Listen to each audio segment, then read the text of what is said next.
Pop, pop, bang, bang. You know what today is, kids? It is Love Gun Day. Well, that looked awkward. Today's video, we're going to be talking about Love Gun. You're going to want to stick around for this one. But before we get started, a little public service announcement of the day. Got Mr. Rick's It's All For You Demons, Rock and Roll All Night, Journal Every Day book here. Today is January the 6th of this recording. Today's journal entry. Have you ever collected any Kiss coins? Australia, Mardi Gras, doubloons, reunion area? Nope, don't have any. What do you think of the Kiss coins? I might go looking into seeing what Kiss coins are and see how much they are. It'd be cool to have one. Are some more collectible than others? I imagine they're all collectible.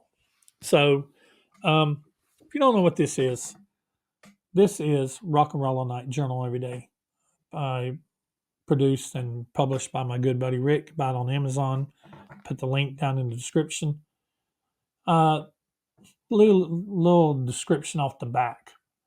Whether you are a seasoned veteran in the KISS Army or a new recruit, one thing that we can all agree on is the impact KISS has had on our lives. That's what this is all about. This is all about fun, KISS fun, and journaling every day. And you know what? In some cases, it may be a comic book or a coloring book. Not a comic book, it's a coloring book. Because I really don't have an entry for today. I don't collect KISS coins. I might maybe in the future. But so for January the 6th, I am going to be, this thing's thick. Look at this thing. It's thick. I'm going to be, I think I'm going to color a little bit on my page, my January 6th page. I might draw a cool KISS logo and maybe, I don't know, maybe the face off of one of the solo albums with some colored pencils or some crayons like I did when I was a kid. It's all about fun. So if you don't have anything to write for that day, because it's 365 days all the way to December 31st, January the 1st, and it's not dated by the year, so you can pick this up anytime. You can color. So that's what I'm going to be doing. Anyway, pick this up for somebody you know or for yourself. And now, on with the show. Ladies and gentlemen, from Boise, Idaho. Don't touch anything!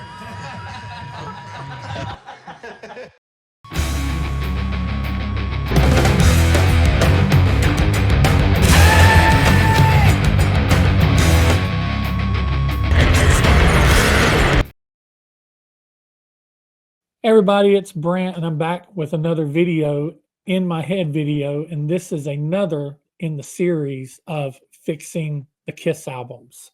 And in this one, this is one that I feel might be controversial because this is one that I think a lot of people don't feel like anything is wrong with it, or if it is, it's just minor things wrong. But me and my co-host Carla, we're going to step in the producer's chair. We're going to kick Eddie Kramer out of the producer's chair, and we're going to take over as producers and talk about what we like about this album, what we don't like about this album, what songs we like, what songs we don't like. If we would have tracked it different, if we would have took some songs off of this album and maybe put something on this album, even if it's a song that didn't exist yet, we can live in this hypothetical world because we know KISS was writing songs all the time. I mean, some of the songs on this album was originally possibly supposed to be on Dress to Kill. So you know how KISS is, how Gene is especially. So we're going to get right into this. And right after I introduce my co-host Carla, you guys have probably recognized her. She was with me for quite a while until she went and had a baby. And then things became more important. But me and Carla did quite a stint of videos, and you can always go back in my back catalog and see those if you want more Carla in your life. So Carla, how have you been? It's been a hot minute. What you been up to? Say hi to everybody. Introduce yourself to those who may not know you. Yeah, just wanted to say hi to everybody. It's good to be back with you, and it's good to talk about Kiss. It's always fun talking about Kiss. Um, Not much going on other than just having that baby and um, enjoying motherhood. But yeah, no, things are good. I'm learning how to play bass guitar. In fact, today I learned how to play "Lick It Up," so Awesome. that was fun to do with my teacher, who kept asking me what are they what are they trying to lick up. And I said, they're not doing Yeah. that. They're telling you to lick it up. They're not doing any of that. So that was fun. But no, it's been a really fun experience learning how to play bass, and hopefully soon I'll be able to share some of that with you guys. But yeah, no, things are good. And like I said, always good to talk with my Kiss family. So excited for this video. Really excited. I'm excited to have you back on the screen with me, and I'm excited to talk about Love Gun. It's one of my favorite Kiss albums, and it really is amazing what Kiss did with in the first part of their career leading up to Love Gun and Alive 2. This is right around when I came into my Kiss fandom. They had released Love Gun in May of 77. I became a Kiss fan in August of 77. And then in October of 77, they released Alive 2. So this is during that phase when they were just still album making monsters. And Mhm. they I've got some facts here about this album. This album shipped this album shipped 1,000,000 copies. I think it was the first album to ship 1,000,000 copies, but it shipped 1,000,000 copies.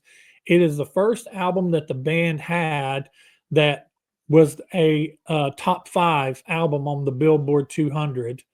And they recorded this album in just 25 days, from May 3rd to May 28th in 1977, and then just a little over a month, they released the album. They pressed all these albums and released the albums. That's just amazing to me alone. But this album is amazing. But we're going to pick this thing apart. We're going to try to be kind to it because I don't want to get canceled. And we're going to try to be kind. And but yeah, I love this album. Uh, with its imperfections, I love it as is. Um, so I don't have a lot of fixes going into this. I will say that, but I do have some fixes. But Carla, what about you with Love Gun? Where does Love Gun stack up in your um, fandom for Kiss, and how good or how bad of an album do you feel that Love Gun is? No, it's definitely it's near the top for me. It's to me, it's just a classic Kiss album. It's exactly what a Kiss album of the 70s needed to be, should have been. Um, I really like you. For me, it's a short list. What I would change about this. It's a short list, but it is a list. And they are things that I completely stand by. But overall, I just think it's a fantastic Kiss album. One thing that I would never ever change about this album is the album cover. I think it is the best Kiss album cover by far. It is an album cover that I think is just not even a Kiss album. I think it's one of the best album covers of all time. Um, if I was talking to somebody who had never heard Kiss before, who literally only knew the name, didn't know what the band members looked like, didn't know anything, and they said, like, what tell me about Kiss, I would just give them this album cover. And I would say, this album cover is everything you need to know about the band. It's what they look like, it's what they represent, it's what they want you to think they are, it's who they think they are. This is Kiss, is that album cover. So I would never ever change that. So just the album cover alone brings me a lot of joy, but the songs on the album are great too. And I think it was a great album for Kiss to put out. I think it's an album that they needed to put out. I know a lot of people kind of put Love Gun and Rock and Roll Over like together. Like those are kind of like sister albums for a lot of people. But I think this is the better of the two. So yeah, I have a lot of positives to say about this album. I have a few negatives, but Mhm. overall, very, very positive, near the top of my list of favorite Kiss albums. Yeah, I'm one of those people that when it comes to this album, I'm one of those people that kind of call the Rock and Roll Over and Love Gun sister albums. Um, I believe that you could take some of the songs off of Love Gun, some of the songs off of Rock and Roll Over, and make the perfect Kiss album. Yes. This is the artwork that this album cover and the gatefold and the back photos of Kiss Alive 2 is my two articles of evidence that I would hold up for this is who Kiss is. Yeah.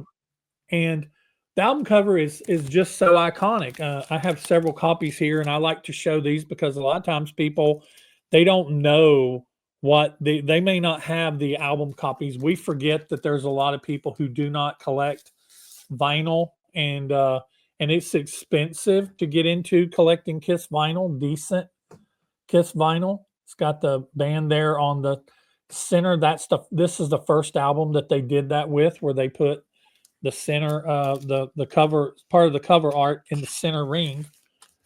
And this is one of the albums. It's not the first album, but this is one of the albums that had some of the one of the most iconic inserts.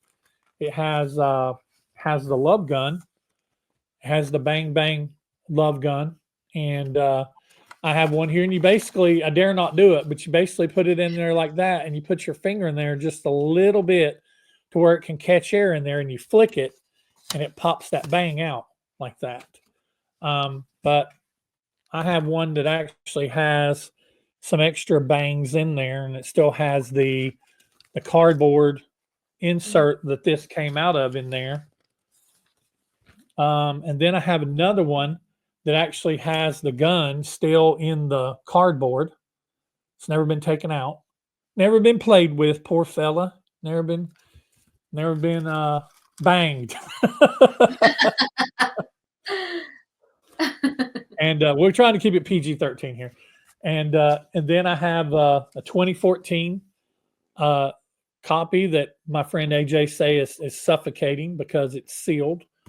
And then I have a Walmart exclusive version that I did open up. I actually opened this up on a live stream because I rarely open my new albums. I usually basically just buy them for collector's sake. So we have that version. And then I have another sealed. This has not been opened yet. This is the Love Gun 45th anniversary gold version. So I usually try to buy up Love Gun whenever I see it because this is one of outside of Kiss Alive 2 being my favorite Kiss album overall, but being my favorite live album, if I had to pick a favorite studio album, non or makeup era, it would be this one. It would be Love Gun. Even with its blemishes and its imperfections, it would still be Love Gun. So we're going to go ahead and get started. And what I want you to do is I'm going to let you lead and I'll follow. I want to talk about, so me and you're sitting in the director's chair and Kiss has just brought this to us. And let's say this is their demo.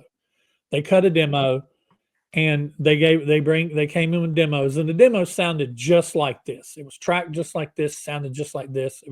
We basically listened to Love Gun. And we're sitting there in our producers' chairs looking at each other. And what would your initial thoughts of the album be? And if anything, what globally would you want to change about the album? Like, is there something that globally you would want to change about it, or not getting down to the individual songs, but just it's something that irks you throughout the whole album? Oh, is there anything like that, or what's your thoughts on initial thoughts and something like that? Yeah, overall, I think if I could only change one thing about this album, one thing, I would switch I Stole Your Love and Love Gun. I feel like Love Gun should be track 1, side A. I feel like it's the title track. That cold open, that do do do do do do, like that should be the very first thing you hear when you drop the Mhm. needle on this album. So that's what I mean. If I can only change one thing, that is what I would do. I would just switch those two. I I don't know why it's not track one side A. I don't know, but Mhm. I just feel like it's the title track. That's like such a heavy opener. It should be the very first thing people hear. So that's what I would do. I think it would change the sound of the album a little bit. It would let you know instantly what kind of album this is going to be. Not that I Stole Your Love doesn't do that. I just feel like Love Gun's a Mhm. little bit more powerful. So that's just something that's always kind of irked me about this album. I don't know why it was like that. Um, so that's just overall what I would change about the album. Technically though, I don't think it sounds bad. I think Eddie did a great job producing this album. And again, like you said, if this is what the album sounded like and it came to me, I think it sounds great. I wouldn't change anything, or I wouldn't, raise this, lower that. I wouldn't do any of that. Technically, I think it sounds great. Um, do you want me to talk about what songs I would take out? Not yet. Okay. Not yet. Then yeah, that's all I got for right now. Okay. I agree with you on if we're going to talk about track listing, there's a couple things that I have an issue with when it comes to track listing. Um, Number one is I agree with Love Gun being the title track. I know why they did what they did. If you go back and if you own a lot of 70s albums and maybe even some early 80s albums, they have a tendency to stick the title track of the album. If there is a song that is the title track, they have a tendency to make it the first song on the second side. And I don't know why, but if you go back and you look, there are so many albums that have the title track of the album as the first song on the second side. And I think what it is they made you wait for it. I Right, think that right. was their mentality, was they made you wait for it. But I agree with you fully.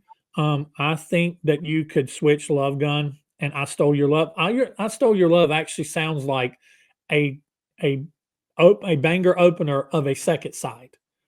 Uh, Yes, yes. and when they recorded and when they performed it, it came later in the set. Love Gun came earlier in the set, and I Stole Your Love came later in the set.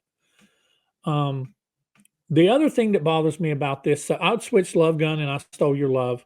The other thing that bothers me about this is there's four Paul Stanley songs, four Gene songs, one Peter song, one Ace song. So they did the right thing putting a Ace song on one side and putting a Peter song on the other side, and they Yeah. put the Ace song earlier. Even though I think both Ace and Peter have, in my opinion, have good songs on this album. Um, I like that. Well, we'll talk about that when we get to the actual song. But all these songs were written basically by the people that sang them, with very little co-writing.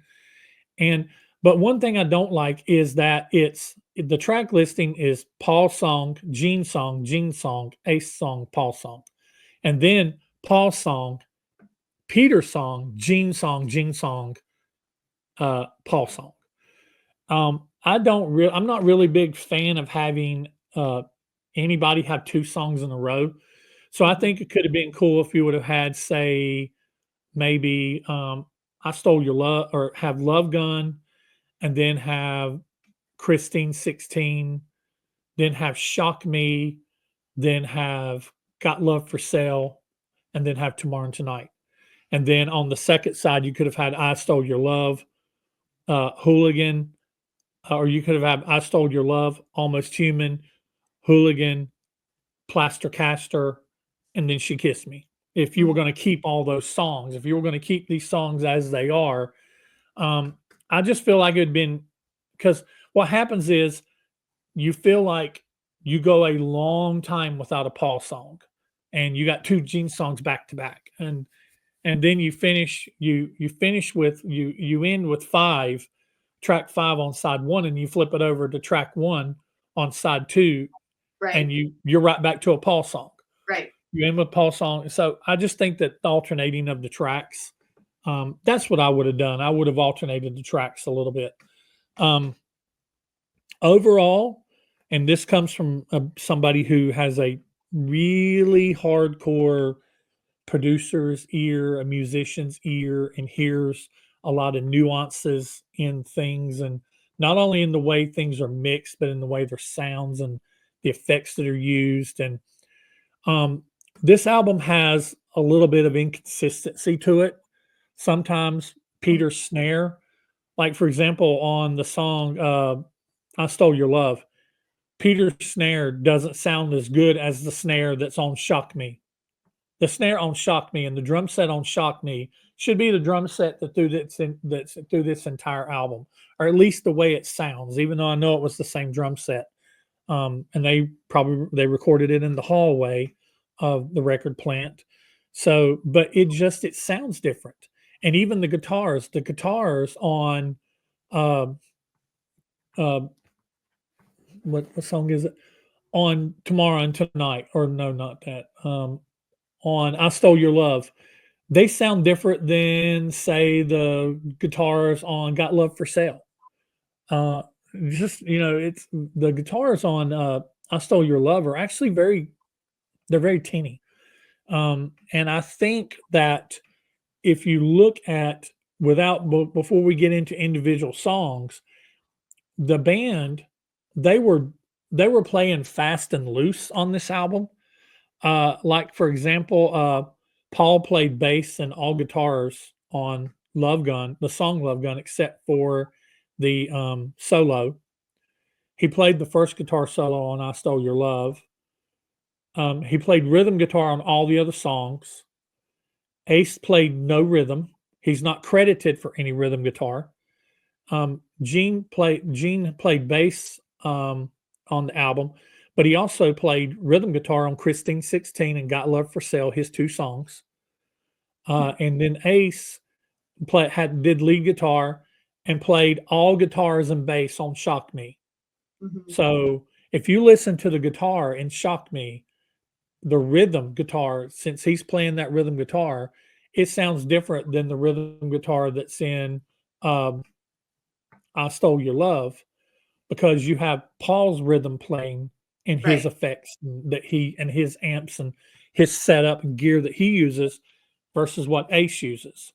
So it's not sound wise, it's cohesive enough, but one of the things that gets me about this album, even though I do love it, is how inconsistent the sound is a little bit as far as the overall sound from one song to the next.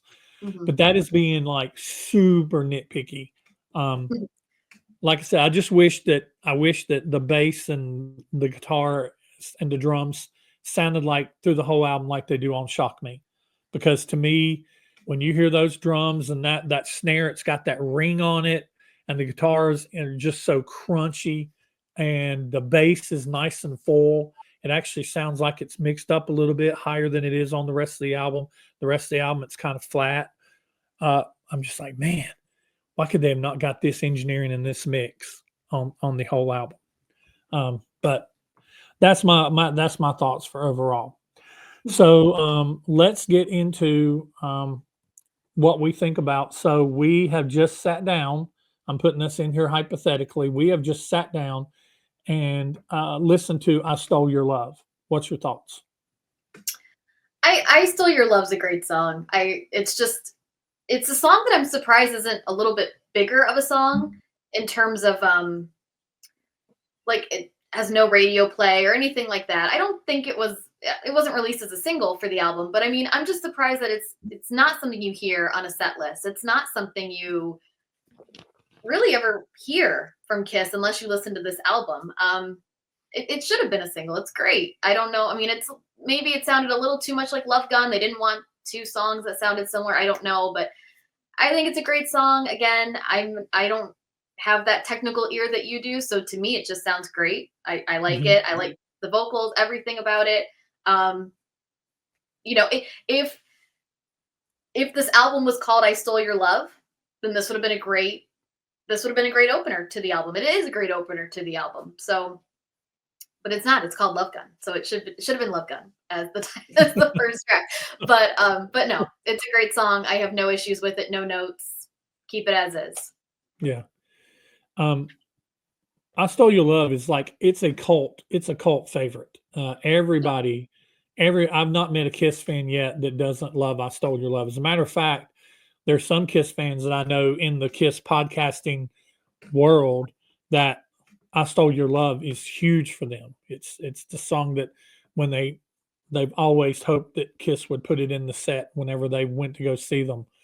Um, and so it's I think it's a great song too. I think it sounds great as is on here.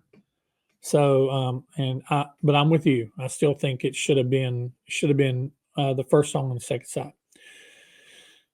So then we just sat down and we listened to track number 2 from Gene is Christine 16. Only Gene could do this song and get away with it. Um, I like this song. I love it. I think it's Yeah. great. I know you would never be able to release it today. I always said like I mean they wouldn't even be able to play this live today unless they like changed 16 to 60, 60. And even then Christine. that'd be a little young for them, but it would be Yeah. legal and it would be great and it'd be funny. And I wish they would have done that. Um, but no, like I said, you would never be able to release it today. I don't care. I love it. I think it's great. It's weird and cringy and wonderful. And I have to think about it from Eddie Kramer's 70s mind, where this wasn't weird or as weird. So, again, no issues with it. I love it. I think it was the 70s. I mean, I just think that's, and even Gene, he had something about the number 16, in Going Blind, I'm 93, you're 16. Yeah.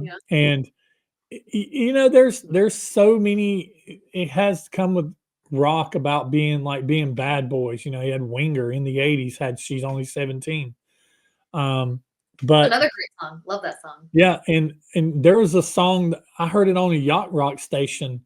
I think it's a song called Into the Night. Can't remember who Yeah. sings it. But he's I, he that's a great he song. starts off, she's just 16 years old. Yes, Just but like, I think that's a little different though. I think he's like looking out for her. Like I don't think he's into her. yeah, I think yeah, but I mean even yeah, the Beatles. I saw her standing there, opening line. She yeah, was just 17, you know what I mean? So, yeah. I different was time. talking to somebody was asking me about Christine 16 the other day. We were talking and they were talking about how you could not, they're like Christine, they're like, okay, um, tell me some of the words to this song. And so I pulled it up on song lyrics. She drives me crazy. She gets me dizzy and all this other stuff.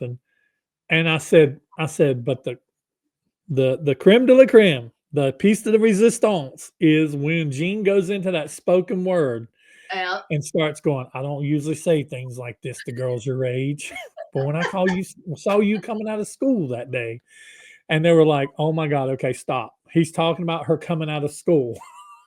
Right. Or I hate the line where he's like, she's been around, but she's young and clean. Like, Yeah. Yeah. oh, But this was, and we should have seen it coming whenever we got to the 80s and we got, want to put my log in your fireplace. And when I go through her, it's like a hot knife through butter. It all began with Christine 16. It began with Going Blind, all the way back then. Christine 16 to me is great. I take it kind of it's tongue in cheek. And uh, of course, I've never condoned this actually, in real life.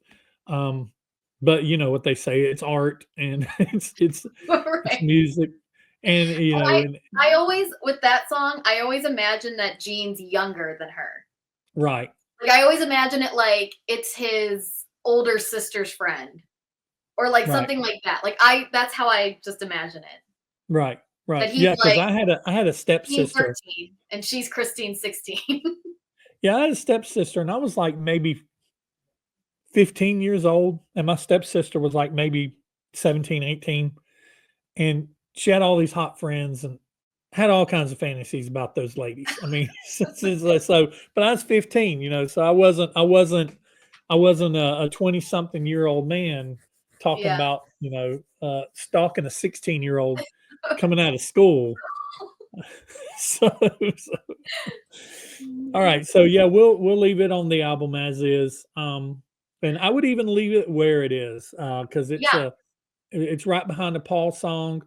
Um, the next song, "Got Love for Sale," Gene. I would probably swap this and "Shock Me," just to break up a Gene song, and not have, because I mean you got two songs that are they're almost the same, in the same lane. You have him obsessing over a girl, and now he's talking about, in this next song, the subject matter is, it's almost like a prequel to, well, I mean, we had Dr. Love. Dr. Love was on, it's like a sequel then. It's like a sequel Right.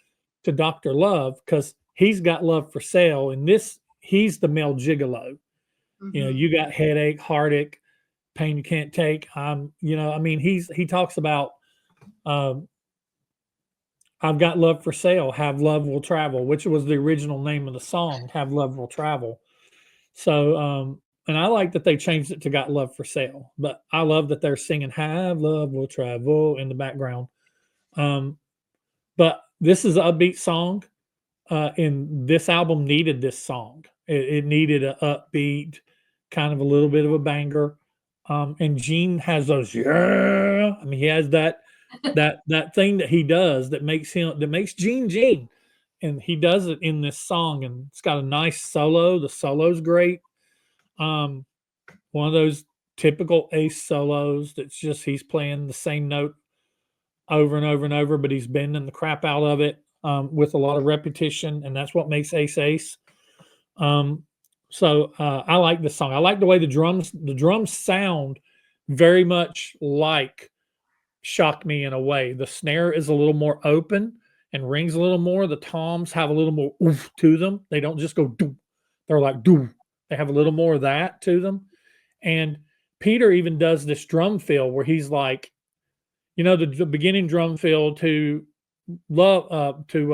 "Shock Me" is do do do do, kind of slower. Hmm. But he does some fills in this where he does the same fill, just sped up, in between. I think the chorus and going into the second verse. He does it a few times, and it's like, I love that. That's how Peter plays, and so he has that shuffle about him. He doesn't just do a roll like do do do do do do, or he always does some type of little scat, like little jazzy lick or something, because Yeah. that was his background. So, and that was his strengths, and he was playing to his strengths. Um, but got love for sale. I know I jumped the gun and went up first one on this one. But what do you? So I'm turning at looking at you and saying, okay, Carla, what about this one? Yeah, no, I agree with you. I definitely think that they should have switched Shock Me and Got Love for Sale. I think I never thought about that until you said that. And now I'm like, yes, obviously they should have done that. Um, I would say out of this entire album, though, this is the song I remember least. Like like every other song on this album, even the songs I don't like, I can like instantly remember them in my head. This one takes me like an extra second or two. I don't know why, because I Mhm. like it, but for some reason, it's just maybe it is the placement on the album because it's between Christine 16 and Shock Me that maybe it gets a little lost for me. But I don't know why, because I like the song and I like everything about it. But again, like you said, I think I would have just switched Shock Me and Got Love for Sale. And other than that, I don't really have any issues with it. Other than Yeah. I just wish I could remember it a little better. One thing I like about this song is it's Kiss showing like the musicianship that they have after being on the road. The songwriting maturity is starting to mature, and they this is an upbeat song, about this beat, and it's kind of like it's kind of choppy. It's like bam, bam, bam, bam, bam, bam, bam, bam, bam, bam, bam. And then whenever they do that dun, dun and it goes in that dun, dun, dun, dun, dun, dun, dun, dun, dun, dun, dun, dun, dun, dun, it's got like they add to it. And then just right there on those where it goes dun, dun, they have this acoustic guitar that just comes in and glistens over it, just like ling, ling. That's all it does. It's the only time it's there. And so I like that Eddie did that and added that extra layer. I always think it's good if you can find an opportunity to take something clean and kind of airy like an acoustic guitar and add it to a rock song that's got a lot of driving electric guitar to it. Just something about that I think just kind of adds a depth to it, adds a layer to it, and I like that Eddie did that. So, Mhm. all right, so that takes us to "Shock Me," which we would put at track 3, but on the demo on our demo that we're listening to, it is track number 4. So, what about this song? Uh, it, it takes a lot for me to criticize an Ace song, and that's not going to happen here. I love it. And then, of course, the backstory behind the song and how he was shocked, and then he wrote the song about it, and that's great. And I think what's really fun about this song too, especially when you know Ace and the history that he had in the band, that he was really shy as a singer. Um, Starting out, Gene famously sang Cold Gin because Ace didn't want to sing it. And it's really fun to see Ace sing on this album, to hear his voice, to hear him getting more comfortable behind the mic, and not only as a musician but also as a singer. I think it's great, and I think his voice is a little different from Paul and Gene's. It's not so like Mhm. aggressive and powerful, so that's a really fun dynamic that you have on this album, is you get to hear everybody sing and you get to hear all their voices, and it's kind of a nice little segue to the solo albums, and it's just a fun little preview there. So again, really not going to say anything about this song in terms of what I would fix about it other than just where it is on the album. Otherwise, great song. Yep, exactly. I agree 100%. It's one of my favorite Kiss songs. It's my favorite Ace song. I can't find fault with it. It has the best sound of any song on the album, and it's basically just Ace and Peter, which would basically be Ace's solo album. It'd be Ace and Anton. So it was Right. definitely a prequel to his solo album. You have this song and you have Rocket Ride that's on Kiss Alive too.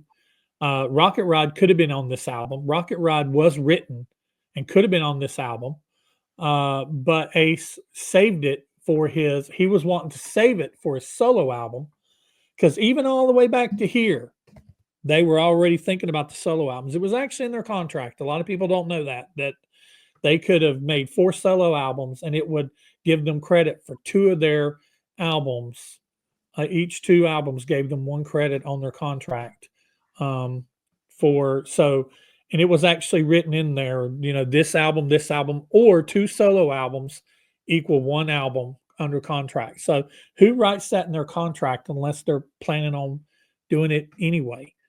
So I think it was the plan all along. I don't believe all this. Oh, we're tired of each other. We need a break, and and they said that they talked about that on the set of Phantoms. Like, wait a minute now.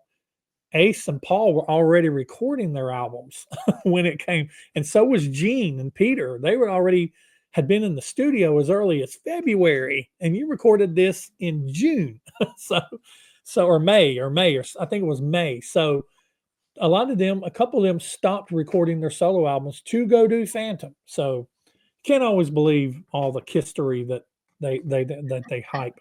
But Shock Me to me it's my favorite song on the album. It's the album. It's the song that I actually look forward to. A little bit of insight on me. Usually, when it gets to Shock Me, I let Shock Me play, and then I start it over again, and I listen to it twice before I go on to the next song. I did that just today, coming home from work. So, and as soon as that starts, as soon as the drum hit, it's like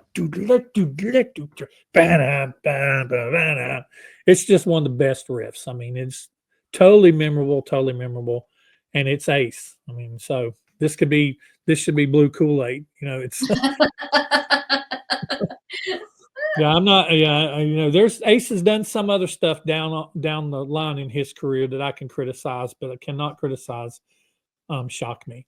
Mhm. All right, so that leads us to the final track on the first side, Tomorrow and Tonight. This is the song that they kind of Paul was writing to kind of be a follow up to Rock and Roll All Night and Party Every Day. And when you know that fact, you hear it. Yes. When Yes, you you, do. Um, once I heard that, I can't listen to this song the same because it's like it is. It's you know, we can rock all day, we can roll all night. I mean, it's got day and night in part of the chorus. mhm. So but what do you think about this song? I know it made it to a live too, but they didn't actually perform it. It was recorded during a sound check. So it actually wasn't performed live. But what do you think about Tomorrow and Tonight? It's good. It's good. I think it's a great end. Like, I think it's perfectly put where it needs to be. Um, I think, to end that side one, great. Um, again, like Got Love for Sale, takes me a second to kind of remember it. And I don't think that's anything against the song. I just think the other songs on this album are just so heavy and just so powerful, and just they're so much higher on my list that, for some reason that song just kind of gets lost a little bit for me. But other than that, I like Got Love for Sale. I really wouldn't change anything about it. I love where it is on the album. I think it's a great song. And I think it's a Paul Stanley song too.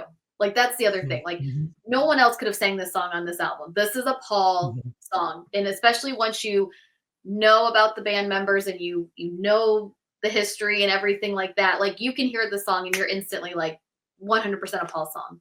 100%. It has to be. Could not mhm. be a song that Gene wrote that Paul's singing. Nothing like that. This is a Paul song through and through. Yep. Tomorrow and Tonight is a song that I've always liked. It's not. I don't think it's one of Paul's strongest songs, but I definitely think it portrays. He was definitely singing to his fan base at the time, and the only thing that I don't like about it, and I know it was the '70s, and I know that Kiss had dabbled with it before and would continue to dabble with it during the solos and during Dynasty and maybe even a little on Unmasked, is I'm not a fan of the female background singers at the end. I think they could have just kept it as. I think it takes a little bit of the rock off of it, and I don't know what they were going for with that, bringing in the female background singers, but I think it could have just been they sung the background vocals the whole time, and it just whenever they come out of that solo, and he goes, "I love it," and then it's like tomorrow and tonight. I'm like, they just kept it with the Paul and Gene and whoever else. It sounds like basically Paul seeming back Yeah. up for himself, which happens a lot, even on live albums. But yeah, I mean, it's I wouldn't cut it from the album. I think it was a necessary song. So Yeah. then we flip over to the other side and we have Love Gun,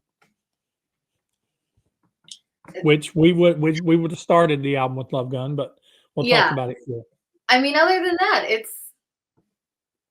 I honestly don't know. There's nothing that could have been changed on this album. On this song. It's Mhm, absolutely perfect. For some people, a lot of people actually, this is their favorite Kiss song. And it has every reason to be. mhm, It has everything that Kiss is at that time on this song. You have an amazing guitar solo from Ace. You have amazing vocals from Paul, very powerful. Lyrics, I mean, that's Kiss 101. Um, mhm, Gene, you know, he's the bass is great, and when they perform this song live, you just stare at Gene the whole time. And Peter's drums are just incredible. I mean, there's nothing bad to say about this song. It's Kiss 101. You know, like I said earlier, if I had to show somebody an image of Kiss, it would have been the Love Gun album cover. I would have said, this is it.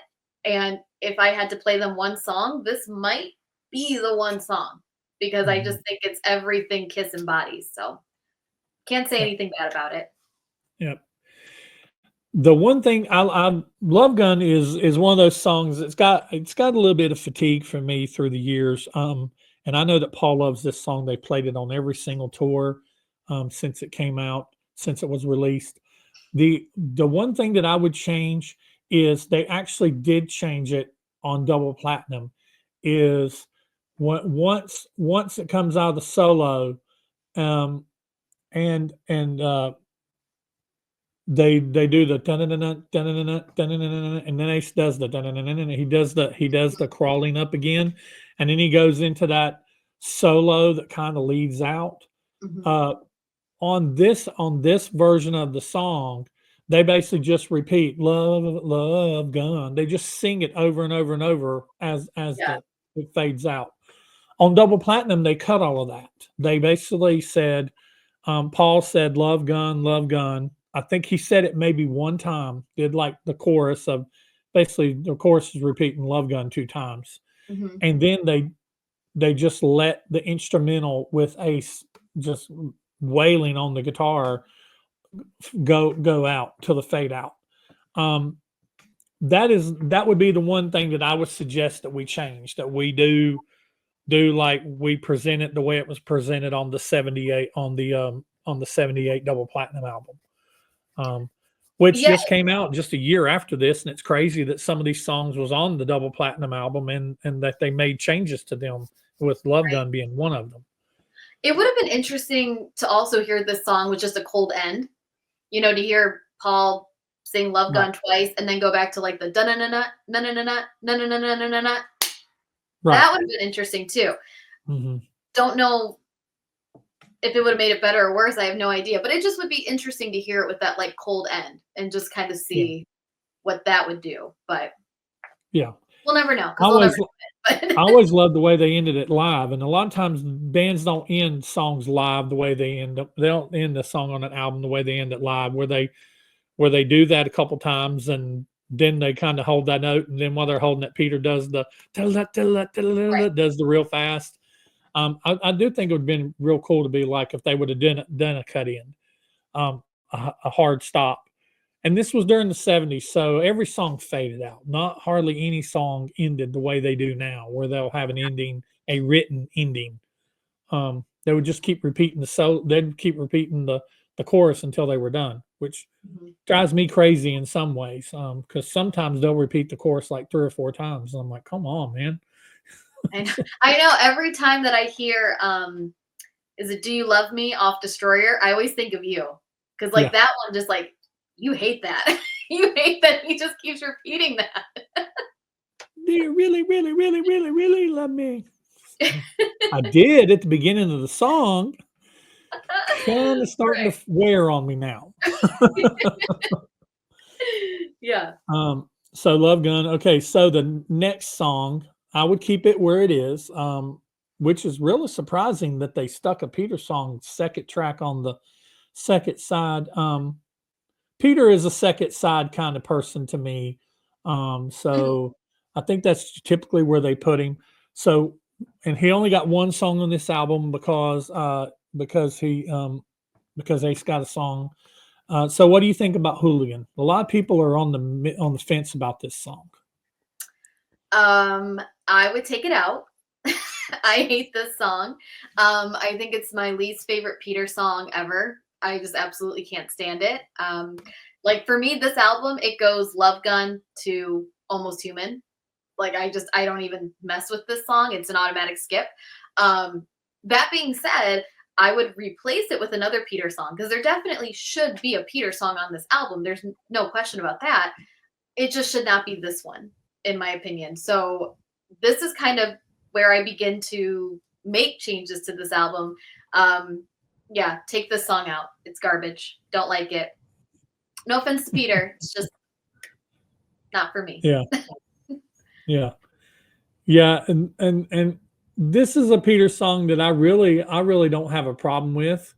But I think it's actually cool that Peter got one of his old bandmates to help him write a song about, basically talking about his grandma used to call him a hooligan. Um, but it is kind of cheesy in a way. My granny, she said I was a hooligan, running around like a fooligan.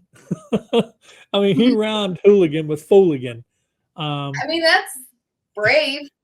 I mean, you know, It's, but yeah, this I think, but at the same time, it's like, you know, there's people that would have loved to have a song like Hooligan on his solo album.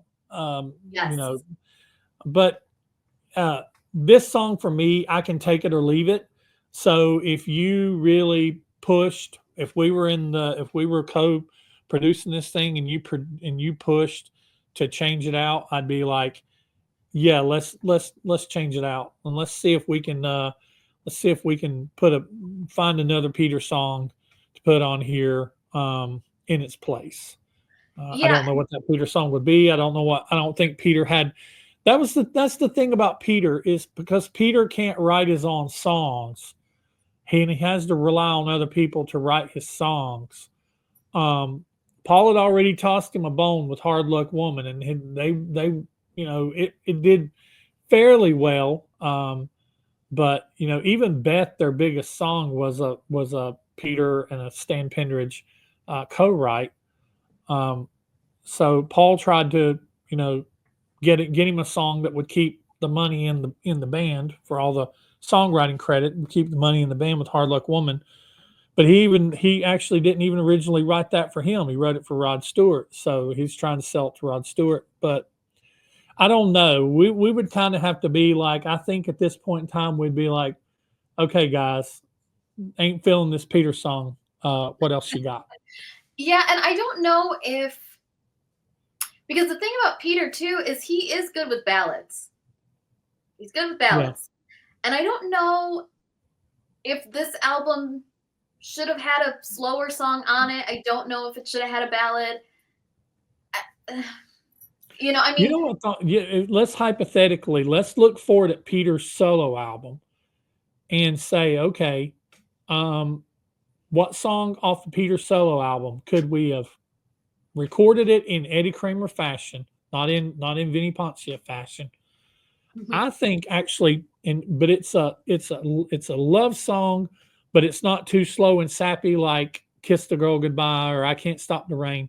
But I think it would have been a good choice to put uh, the "I'm Gonna Love You," the opening song to his solo album, because it's got that good, you know, and of course it would have sounded different. It wouldn't have had that guitar at the beginning of it. Ace would have done something different, or it yeah, maybe not even been recorded that way. Maybe it wouldn't have guitar solo at the beginning of it.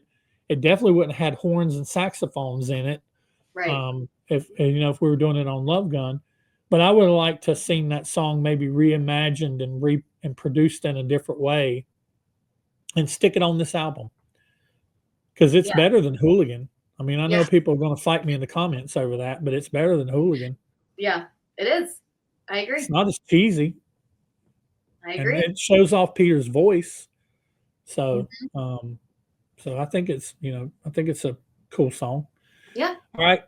So, so then we have, um, well, no, I think that we said yeah, I wouldn't have left Hooligan where it is. We would have moved up Almost Human because that then puts two Gene songs with Almost Human and Plaster Caster. So Yeah. we would move Almost Human up. So what do you think about Almost Human? It's a great song. To me, it's like I Stole Your Love, where it's a song where it's like I'm surprised people don't talk about it a little bit more. I think it's funky. It's just a little different. It's a Gene song for sure. It's a Gene song.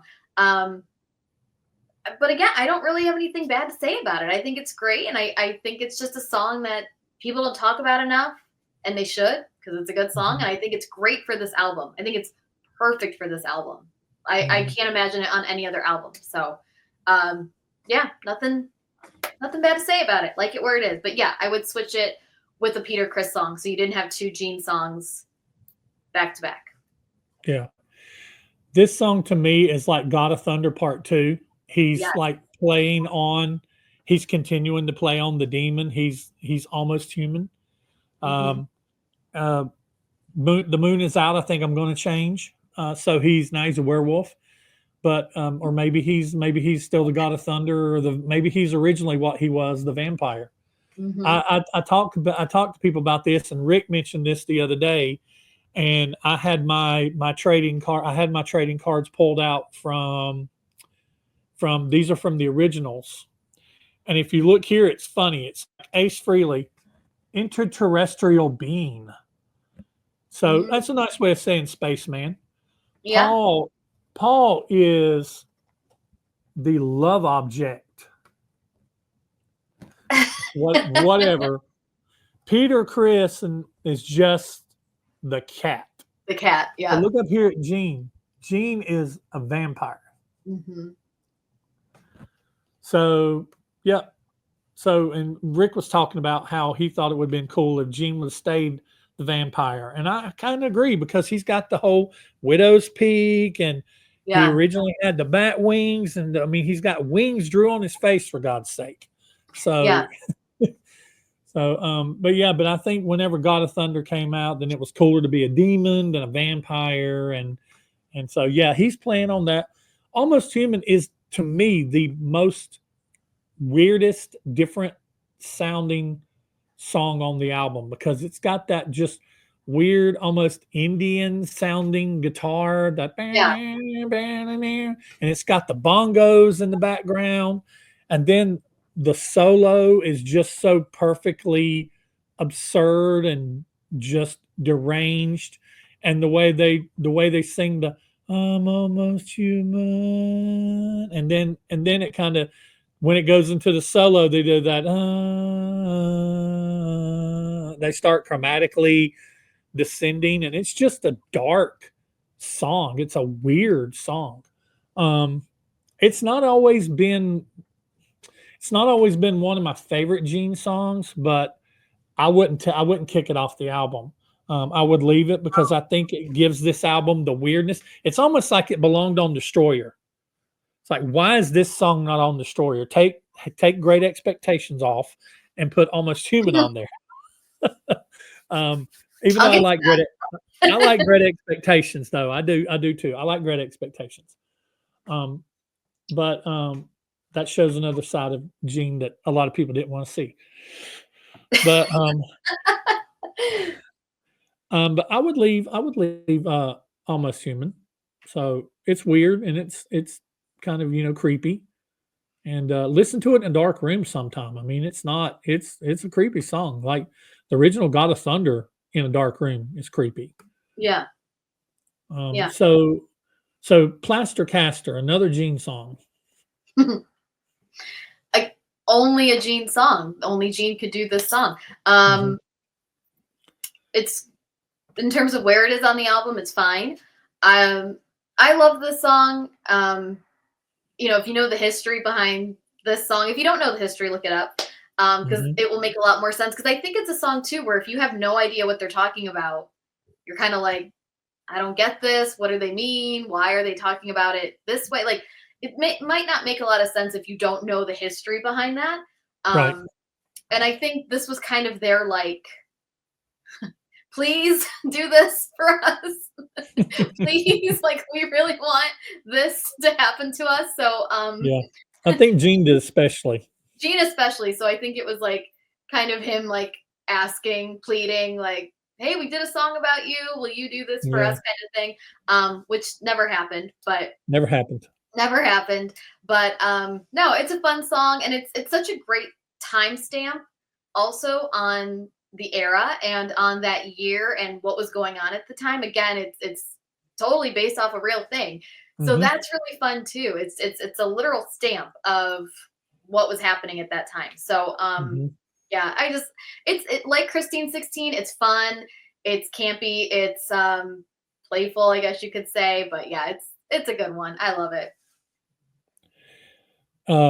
Plaster Caster is probably my favorite Gene song on this album. and I like a lot of them.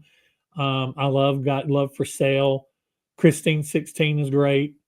Almost Human is probably my least favorite. Probably ties really close with Got Love. Well, no, I like Got Love for Sale better than Almost Human.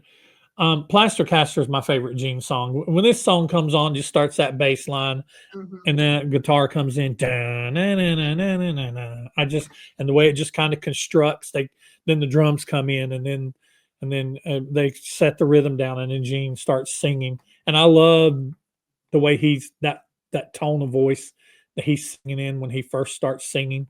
Um, but Plastercaster, I just start smiling. Plastercaster is a great song. I like it where it's at too. It helps. It would have helped to end this album very strong. It did its best. It's not its fault that Kiss farted it, but uh, I think it's a great finisher, or Mhm. not a finisher, but a great runner up to the last album on the song. Yeah, and Um, it's great with the album cover too. Like, it's just like they go hand in hand. The song and the album cover are like perfect mhm, together. yeah, So, yeah. yep, yep, and like I said, I know we've gone back to the cover many times. One of the other reasons why I love this cover so much is this cover is like the most perfect representation of their costumes, and Yeah. I love the Love Gun. I call them the Love Gun era costumes. Because even up to Rock and Roll Over, they were still wearing the Destroyer costumes.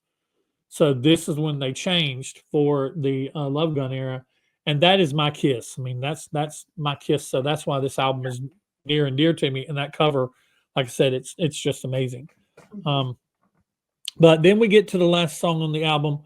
Paul has submitted to us a cover song after having 9 songs on an album that uh, were uh, written by the band or somebody in the band. Now, here's the thing, they had demos that were available at this time, actually ended up getting put out on the deluxe edition. Gene had a demo called Much Too Soon.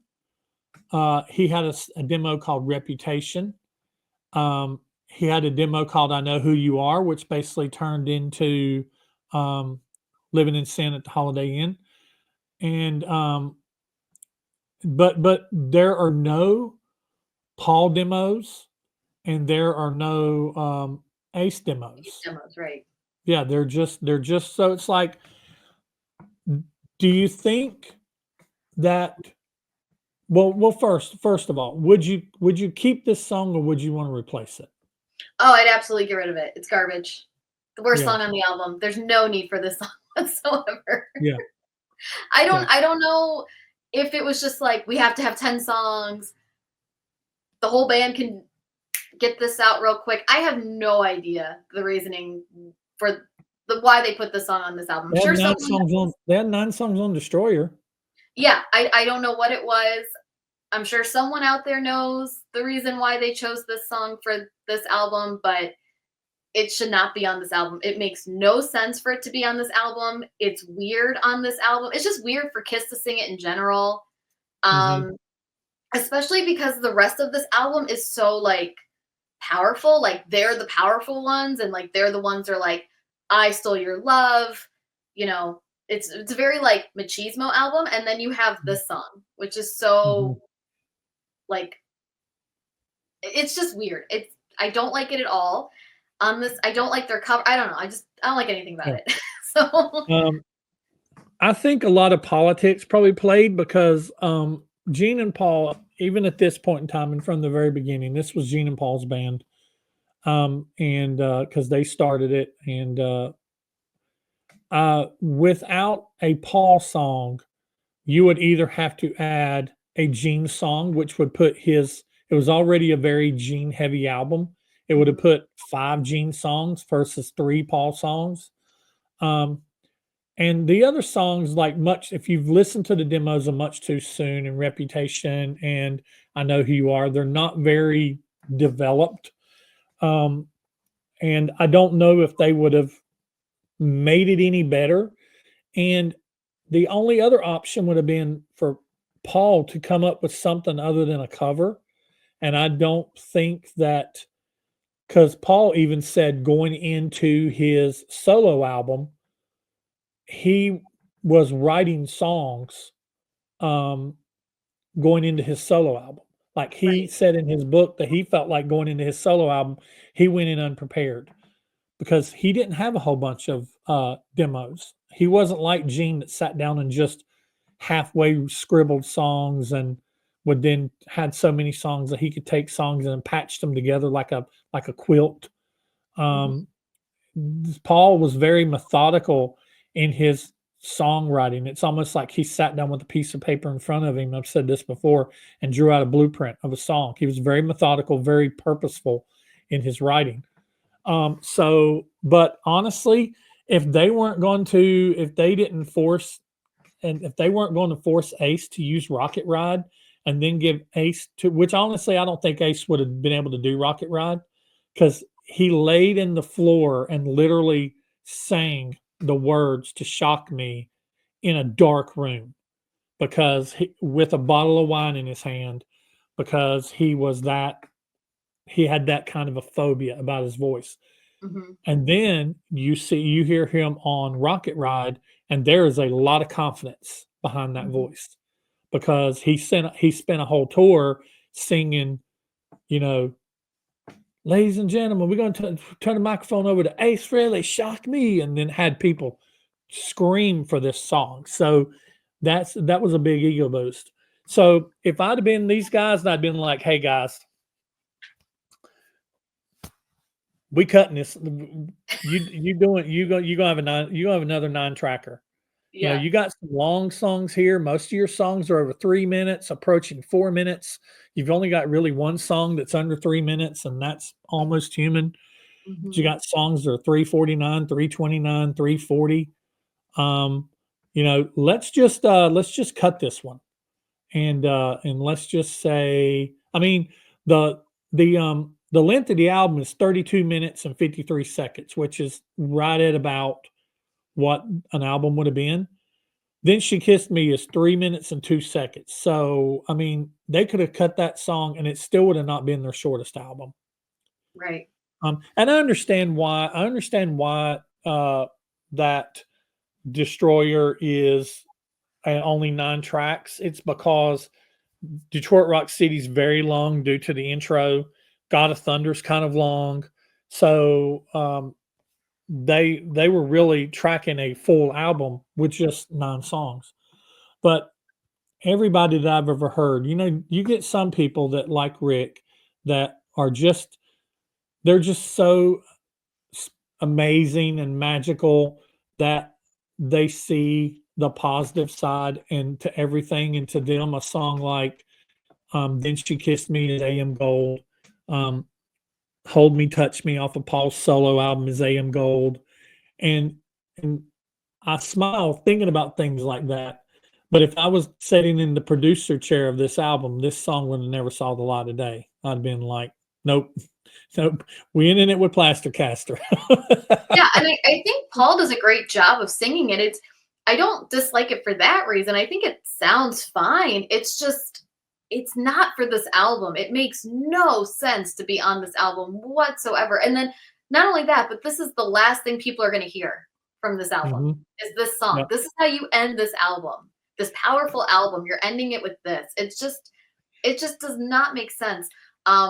If I were Eddie and if I had all the powers that be, I would have put Great Expectations on this album. I feel like Great Expectations is better for Love Gun than it was for Destroyer.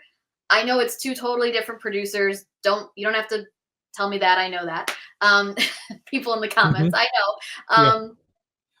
But I still think it would make more sense on Love Gun because again, it goes with the theme of the album cover. You look at the album cover, Hmm. that is Great Expectations, right? It's the Hmm. women staring up at them and just being in awe of them and Gene, looking down and all machismo and everything. It's perfect for this album. So Hmm. I'm going to find any excuse to talk about Great Expectations, and I'm going to find any excuse to put it on as many albums as I can, but because I love it. But yeah, I would have put that on this album, or Rocket Ride. I think Rocket Ride would have been perfect on this album. There's no harm in giving Ace 2 songs on an album, Paul and Gene. Yep. There's no harm in that. Yep. You're still going to be the top guys, so Right. you don't have Right. to worry about that. If I had been Ace, if I'd been Eddie, and I'd been like, Ace, you got another one in you? Well, I got this song I've been kicking around, Rocket Ride. I'm like, let me hear it. Yeah. And then I'd be like, okay, get back on your back, and you're gonna play this song. Yeah. Or we're gonna put this song on this album. Yeah. So yeah, Yeah. but all in all, yeah, I definitely think it's definitely not the way to end an album. And I definitely think that they could have done something different, or just tracked it at 9 and just been done with it. Yeah. So yeah. So that's all I've got. I think that we would have and I'm sure they're going to let us know in the comments what they think, and that's okay. You can be a producer and you can produce it for yourself in the comments and let us know what you think. Yeah, and I think Eddie Kramer is a great producer for Kiss. I think he gets Kiss. I think he understands the band, what they want their sound to be like. I think he works really well with them. I think he's one of the better producers for a Kiss album. I really do. I love Bob Ezrin. I think he's great for Kiss also. Maybe a little bit more so for Gene and Paul than for like the whole band.